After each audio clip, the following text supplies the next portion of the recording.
You are looking at a painting right now. It is not a great painting. The perspective is slightly off.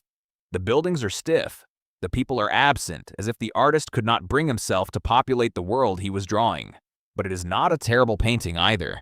It is the work of someone who tried, someone who wanted, more than almost anything, to be an artist. His name was Adolf Hitler, and in 1907, at the age of 18, he applied to the Academy of Fine Arts in Vienna. He was rejected. He applied again in 1908. He was rejected again. What if they had said yes? This is not a comfortable question, but it is one of the most consequential what-ifs in all of human history, because the man who would go on to start a war that killed over 70 million people was, before any of that, a young man with a sketchbook, a dream, and a letter he was hoping would change his life. The letter said no, and the world changed forever. But what if it had said yes? Picture the alternate Vienna of 1907. A slightly older professor, perhaps more generous in his assessment, looks at the young applicant's architectural sketches and sees something worth developing. Not genius, not brilliance, but potential. The kind of potential you take a chance on. And with that one decision, the most catastrophic chain of events in modern history simply does not begin. Hitler enrolls, he studies, he struggles because art school is harder than he imagined and his skills are genuinely limited. But he improves, slowly, painstakingly, the way artists do. He makes friends in the studios. He argues about romanticism over coffee. He falls in love with Vienna in the way that young artists fall in love with cities, which is to say, completely and without reservation. He graduates. Nothing remarkable. A modest artist with a particular fondness for architecture, for empty streets, for the geometry of buildings against pale skies. He moves around, takes commissions, paints postcards, sells landscapes to tourists. Life is not glamorous, but it is his, and it is enough. The anger that history knows him for, the rage that would one day fill stadium after stadium, has nowhere to go except onto canvas. And on canvas, it is just paint. The First World War still happens. It happens without him, or rather, with him as one anonymous soldier among millions, rather than as the ideological engine that would later transform defeat into a mythology of betrayal and vengeance. He serves. He survives. He comes home to a Germany that is broken and humiliated, and he feels what millions of Germans feel, the bitterness, the confusion, the need for an explanation. But here is the difference. He is an artist. And artists, even mediocre ones, learn something that politics rarely teaches.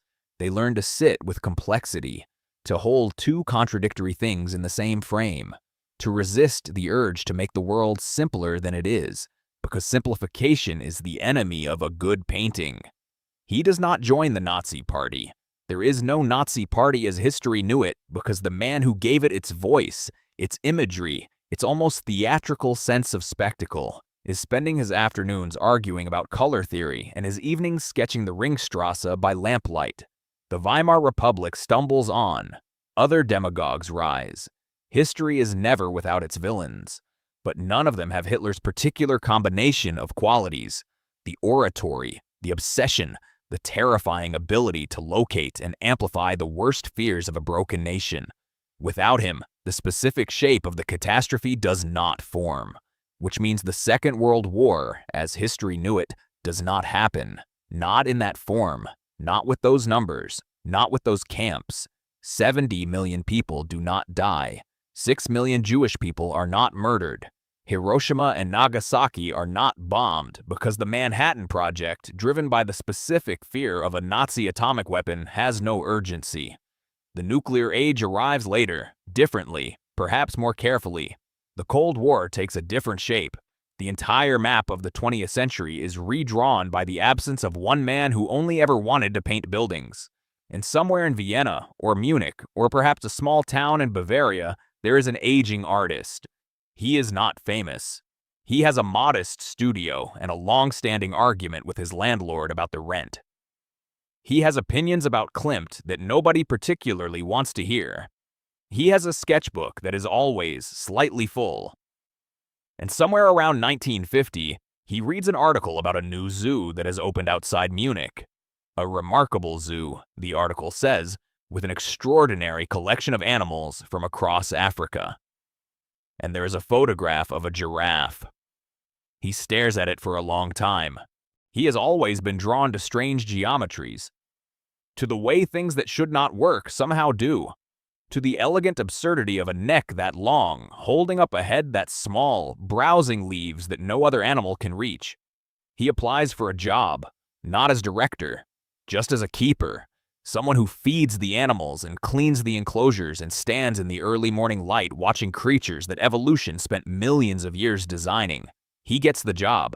Within a decade, through a combination of obsessive attention and genuine affection for the animals, he has worked his way up. He has opinions about enclosure design that turn out to be genuinely good opinions. His architectural instincts, the ones the Academy almost rejected, prove useful in ways he never expected. He designs habitats. He advocates for space and light and the particular quality of silence that large animals seem to need.